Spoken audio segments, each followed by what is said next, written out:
Hi everybody, welcome to a couple of sessions with some ledges at my local parks. This first one I'm at Winter Park on my favorite ledge here, like medium lowish size ledge that I like to do all sorts of stuff on.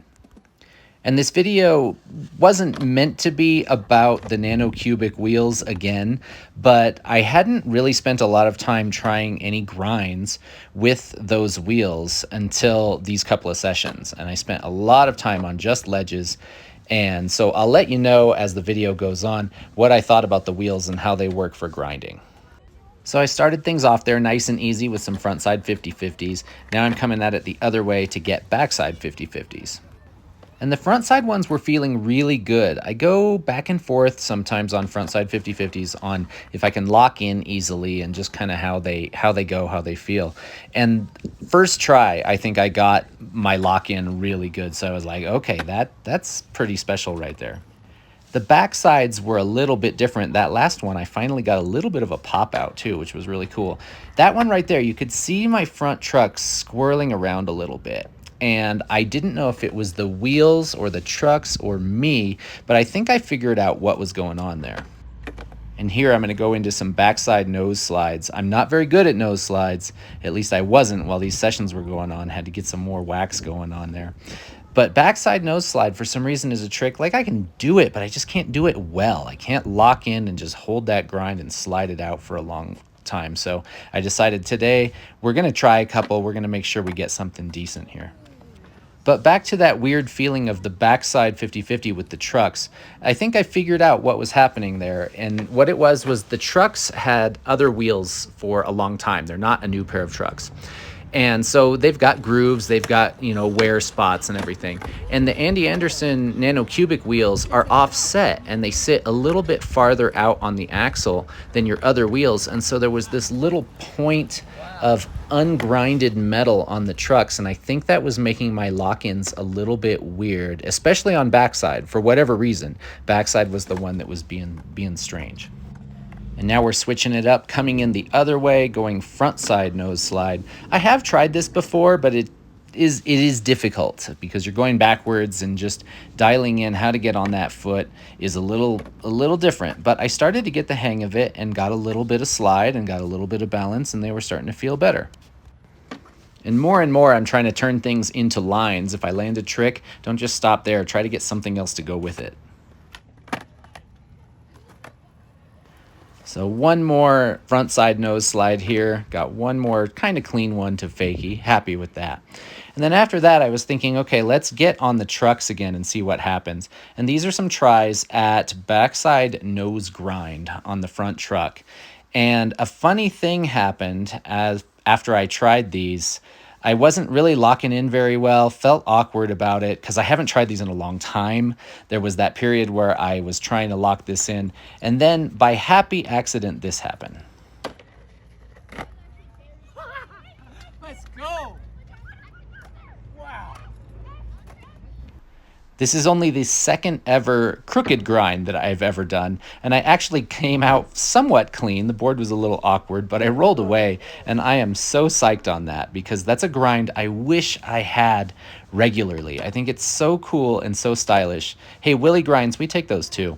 But the crooked grind is so cool and stylish. I wish it's something that I could just do on command whenever I want. I'll work on those more in the future if I can keep getting to this ledge, because this is a great ledge for it. I'm really comfortable here.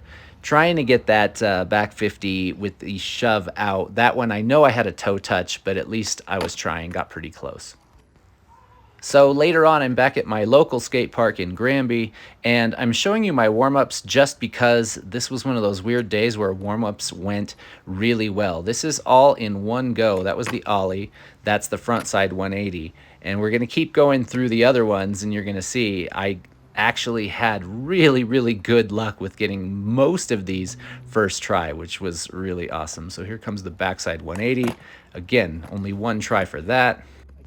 And as I got a lot of these in a row, I think it's worth pointing out that when I went to go do this session, I had a couple days off of skating. So my legs were good and fresh. I was really ready to go, got the shove it there. And I think taking a few days off from time to time is beneficial. Let your body recover, let your legs recover, your muscles rebuild so that you're good and strong for another session.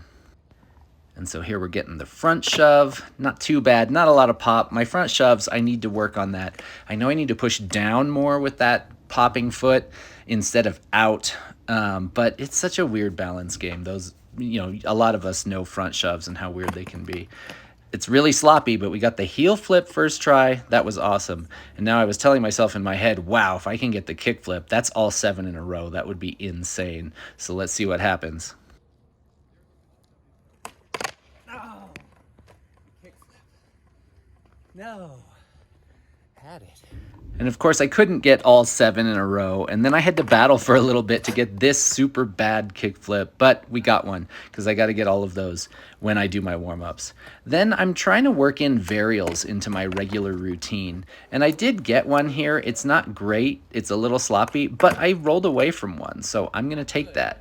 And if I can get varial flip on command, that would be awesome. I also spent a little bit of time trying backside flip because I don't want to lose all of the work that I've done on trying to get that. So I tried backside flip on flat. Then I came over to the bank and I thought, you know what, I want to try backside flip on the bank. So I got a couple of my basic tricks on the bank just to get the feel of it, get some shoves and some 180s and stuff. And then eventually I work up to trying backside flip on the bank because it makes sense for me to try it. Since I wouldn't need a full big 180, I can get away with about 90 degrees of rotation. But I never really got it, never really rolled away from any of them, but it's something worth trying. So backside flip in some form, whether it's on the hip, the bank, or flat, I've got to keep trying those. Okay, let's get back to some ledges. So here we're using the bump to ledge out of the bank at my local, which I really like. I like the angle of the bank and the size of the ledge. They fit together pretty well. And so frontside 50-50 is kind of a go-to trick here for me. And they were locking in really, really well. And on this one, I even got backside 50-50 coming back in a line, which is awesome. I don't know if I've ever done both in a row like that.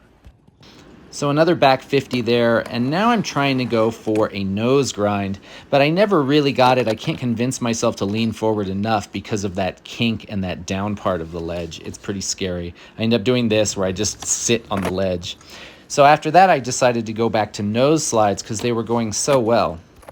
And here I'm trying them backside, and I don't know if it's the wheels or if I'm just getting better at these, but they felt like they were sliding better and better as I tried it.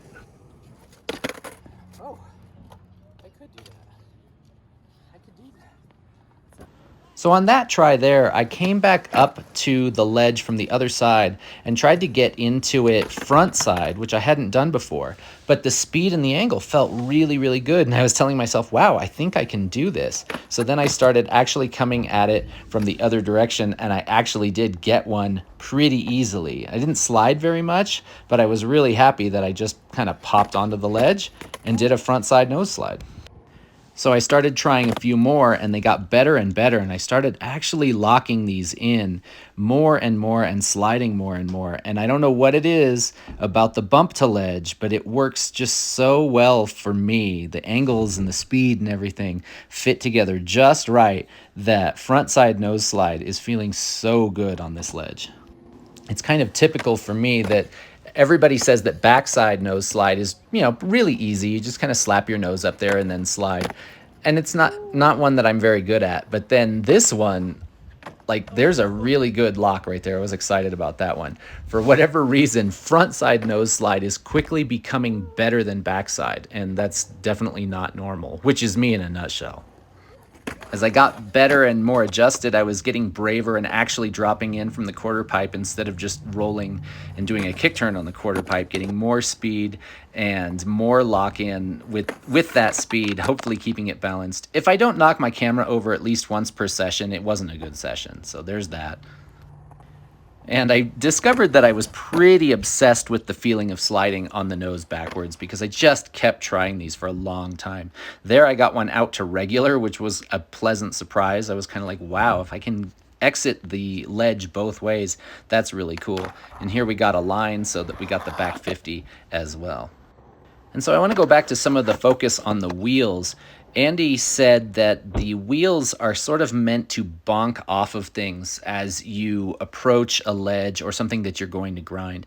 And here you can see that my wheels hit the ledge first and that then I locked in the nose. And I don't know if that's normal because I'm so new to this, but if that's the intended purpose of the design and the shape of the wheels, if they can kind of bonk onto something and then you can continue your slide, it sure seems like it's working. And so I'm finishing my session off with a little bit of time on the hip because I love this hip, doing my typical tricks that I do, like half cab, front 180, back 180. Got a decent pop shove right there. And then after this front 180, I'm going to go for a kickflip. And the first try of the kickflip was looking like this. That was so incredibly close. You know I had to fight for one. And then that one there that I landed is probably one of the best kickflips I've done on a hip. I was so excited. Rarely do I land them this clean. But anyways, thanks for watching, and we'll see you next time.